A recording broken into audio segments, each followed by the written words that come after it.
It was on the countdown. Like, hey, And I'm leaving it on here too. Hey y'all, what's up? So we are at session 2. And first I just want to thank y'all for watching. Thank you for the feedback. Thank you for the support.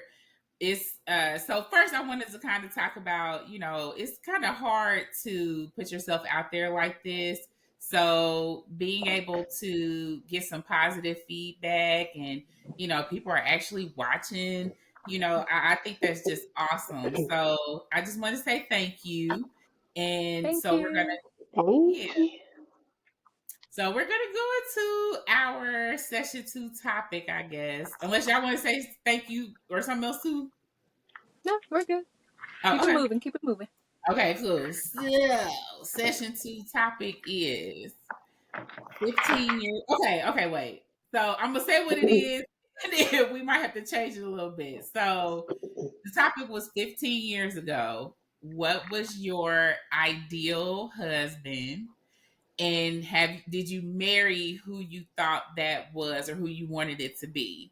So Shameen said that the 15 years ago was a little too close, I guess, too Gotta soon. be So me. we'll just kind of broaden that up where what was your dream person? I'm not gonna put a time limit on it. For me, I'm gonna put a time limit on it. But what was your dream person and do you feel like you married them now? Who wanna go first? I'll go first, I guess. I'll go first. I'll go Okay. first.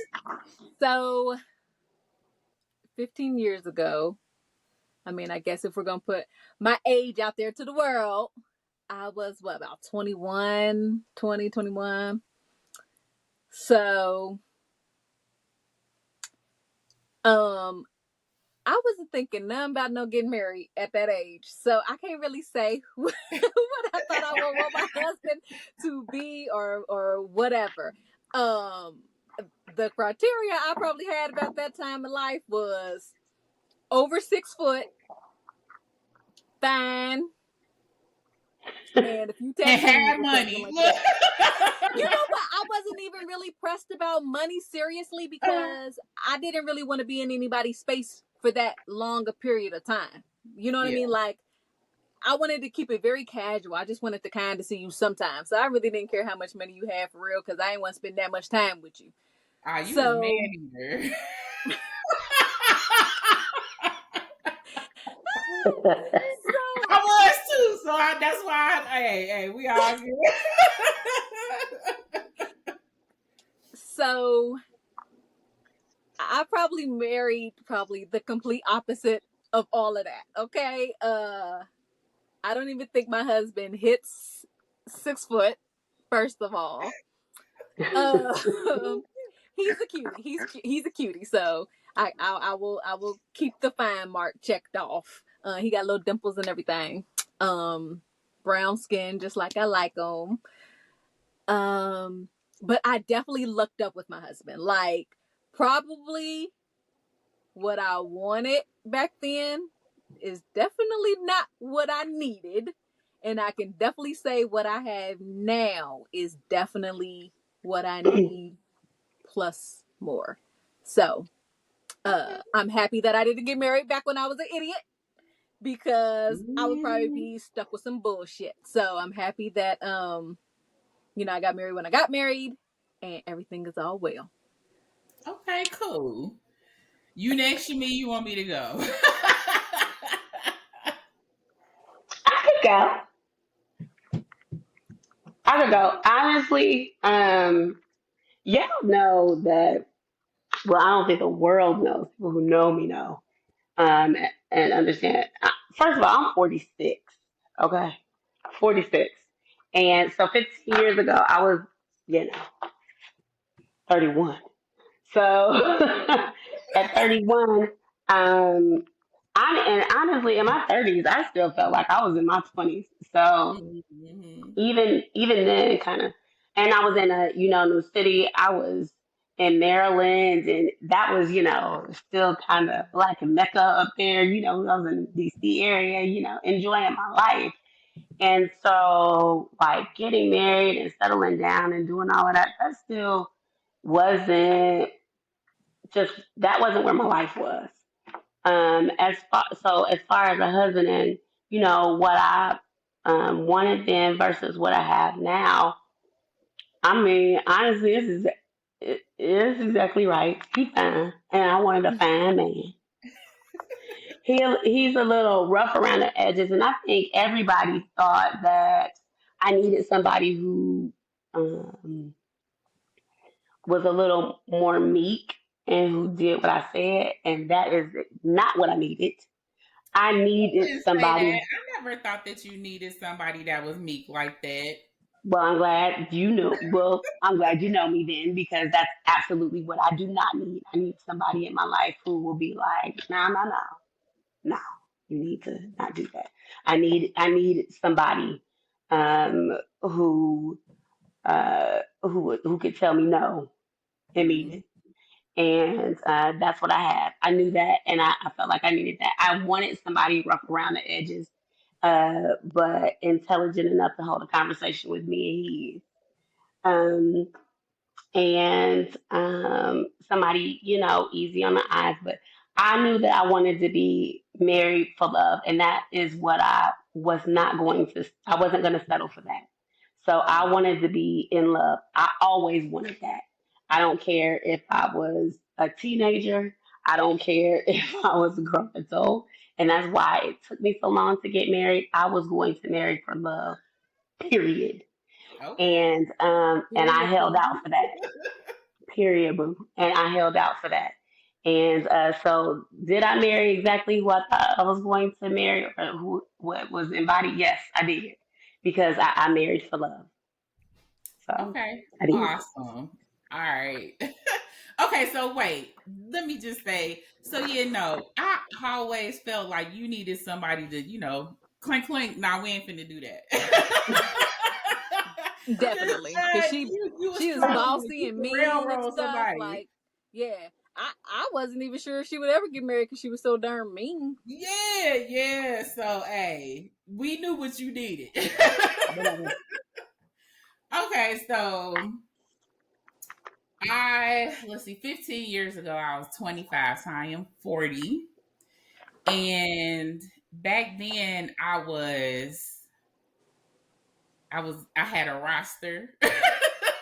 And I was a tyrant. I paid the cost to be the boss, and I was the boss in the discussion. So, my ideal was like about two or three people made in one. I Mm. wanted somebody quiet, somebody who was strong, somebody who was smart and who could do things for me that I couldn't do for myself. Now, who I'm married to now, we are polar opposites. So y'all know good goddamn well he ain't quiet. I was about to say, what? He talks, and that's fine. He he he does things for me that I can't do for myself. And that was a really big thing for me. I didn't want to be with somebody who would buckle when it really came down to it. Now, he be all over the place. He makes very spontaneous, irresponsible decisions. But at the end of the day, I've never had to be like, I need you. Where are you? He was always right there. So he checks some of the boxes, most of the boxes, but um, just to kind of go back to what Nisha was saying, sometimes or a lot of times we look at things or situations or men like, okay, this is what I want, and this is what I'm gonna get, but that's not necessarily what you need. So, Right. even though he is all over the place, I am a natural born planner. It has to be like this, and this, hands down. But he's so all over the place, it balances me. So I've learned not to be so, always in line. to be prepared for the unexpected, Yeah. those kind of things. So, I'm thankful for my husband. He drives me crazy because, those kind of strict habits are hard. But, for the most part, compared to 15 years ago, I say he probably checked most of the boxes. And I think, Lauren, too, that spontaneity and him being loud and boisterous, I think that helps to bring you out of your shell more too. And we've had conversations about that. He helps to bring that out of you more. And Yeah, and I we needed appreciate that. him for that. Yeah, I think you really needed that. You Why know, you sound muffled to me? Can you hear her, Nisha? Yeah, but it is muffled. can you hear me better now? Mm-mm. It's not better? Now it was when you just said that. Yeah. So yeah, we Okay. adjusted in the middle of the session. So It be okay. like that sometimes. Is that better? Right. Right. Yes, a little better. Okay. But, I wanted to have this conversation because I actually had this conversation with Lauren. And, I'm not gonna lie, I felt some type of way. But at the end of the conversation in my mind, I said, we've all had our past, we all had our, old thought processes. And just like, now he don't check all the boxes, but he's what I need. I kind of feel like maybe that was the same for him. But it was funny because he was like, well, no. Like, I mean, he explained, in detail some things, but at the end of the conversation, it was like, yeah, but no. So, and that's kind of my answer too. So, I think that it's good to have those kind of conversations with your spouse just because, it's a fun conversation. Well, it should be a fun conversation. But just to kind of get to know them and how they used to be. Like I know him now. Like I know myself now. But to just kind of understand, some things that happened when I wasn't around was kind of like, oh, okay. Yeah. Mhm. And you Yeah. yeah, because Yeah. you understand their evolution, their process, and where they were then, and you know why they married you. You know what I'm Mm-hmm. saying? Andre was um he was rough around. He was rough. He was rough, and so um where we are, now he had some lessons to learn. Yeah, that fell out. He has lessons to learn before we both did. We both had lessons to learn before we got together. So he came like with the whole family um, when we got together, and so that when we started, it brought some things out in me, the mother, the nurturer, the wife. Being the wife, I had to do a lot of things differently because I was real Sex and the City single when we started when we started our relationship. So I went from that literally to being, a wife and a mother, um, and having, a family was totally different, and it took some serious, adjustment on my side. And he brought that out of me. He brought that out of me. And he had great patience because I was like, I gotta cook every day. Right. You But know I what mean, I'm saying? I gotta. I think that you have to, whatever your situation was, when you become a wife and a mother, you have to redefine yourself. Oh, you do. It Oh, was yes, really you do. hard for me. Yeah, like Lauren, I loved his patience because for a long time it was I, or me. When I said us, it was me and Sid. You know what I'm Mhm. saying? Like, it Mhm. was hard to transition from single Jerice, single mother to single or married. Y'all hear the trampoline Carson down I here. can see him. You see I can him? see him. Yeah. Mm-hmm. He got clothes on. I hope No. so. let me shave my. She said he got clothes on. So She knew look, immediately. a part of the living room. Like this is the type of shit that's gonna happen. You gonna hear it, like I said, you're gonna hear the kids in the background. One of the things that he is a really good sensory thing for him is the trampoline. So my bad, y'all. Mm. I hope it wasn't too bad, but No, it wasn't but, bad. It wasn't bad. yeah. Nah, but you can see him. You have to redefine yourself. So You do. Yeah. it was You hard for do. me, and I think that one of the things that I didn't have on my list was patience, and Lauren has the patience of Jesus. I've always been pretty well like to get along with. So I didn't think about things like that. Like, did I need somebody patient or whatever the case may be? But Daniel is very patient. Like he's just like loving. Like his idea is just, and his promise to me was, I just want to make you happy and I just want to take care of you. And literally, like, he lives that motto every day. It's almost like everything that he thinks about or decides is like, is this going to take care of her? And is this going to make her happy? And that's pretty much how he lives his life. The only adjustment I had really, because of course, like, I was already a mother and whatever. The only adjustment I want to say I had is probably becoming a stay-at-home mom. That was different for me. Like, that was crazy, and I didn't expect that. Like, that's not the part of marriage that I thought I would ever be in. I never thought that I would be the stay-at-home mom. But it was like immediately we got married, and he was like, "Okay, that's it. You're home."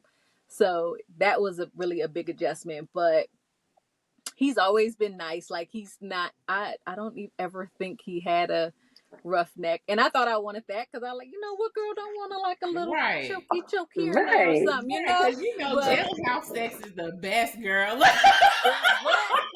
So he never, he's always been like a little sweetheart. He finally, because he knows I like tattoos. Everybody knows I'm into tattoos. I love some good tattoos. So he finally got a big tattoo for me on his little chest. So, and that really made him step out of his comfort box because he was never interested in tattoos. Still not really. But, he got a big one for me. Don't have my name yet. We working on that one. But he do got a nice size tattoo to get me started. So okay, cool. Come on through. I like Daniel. He's cool. Like, he is very cool, very laid back. Just if you're not cool, we got a problem. I don't care who you are. I can't deal with no, don't be too extra. And it's funny because I met Lauren the first time we met was in 2002. I was a sophomore at TSU. He was, I don't know, classified as a junior, so I don't know. But it was his second year at TSU because he started out in Mississippi, I think. But he was wow. And I was like, oh, hell no, this shit ain't finna work. So, we parted ways. And really, he ghosted me is what happened. This nigga ghosted me. And then, fast forward to 10 years ago, or really almost 11 now, I guess. And, even then, one of the things that I was looking for when it came to, doing things for me that I couldn't do for myself, he came back around when Granny passed away. A week after we got back, he messaged me on Facebook. And, Daddy had his heart attack. And every day, he messaged me, how are you doing? How is your dad doing? Do you need anything? Like, he held my hand through that. We've talked every day since then. Oh. So, it's like, okay, yeah, he talked too much. The whole time, like, he talk a whole lot. Like, he is getting on my nerves. He be getting on my nerves now. I just sit there and look at him. You gonna be quiet, but I love that though, because I don't have to talk that much, so I just sit there and listen. But that was one of the things that made me want to keep him around, was how nurturing he is. Every time I've needed anything at all, he's taking care of me. Anytime kids needed anything, he's taking care of me. He's taking care of the kids, whatever it is. So, it's not always about what you want. Right. It's just, the Lord know what you need. What you need. Yes, Right. indeed. Right. Yes, indeed. So we are coming up on 20 minutes. So I'm gonna cut this a little short, but because I know, Nisha, you got to go to dinner, and I don't want to hold you. So we're missing Dia this week, of course, because she was out of town. She'll be back, and we'll see what her feelings and input is on this subject. But my positive note for the week is respect everybody's journey. Yes. Everybody's journey is different. Everybody's past is different. And, we often get caught up in ourselves, and we're not always as empathetic as we should be. So, just in this week, please just, put yourself in somebody else's shoes. See how, and move through, and always be positive, balanced, all of that too. So I love y'all. Thank y'all for watching. Love you too. Y'all have a good night. You too. Bye bye, everyone. Thanks. Bye.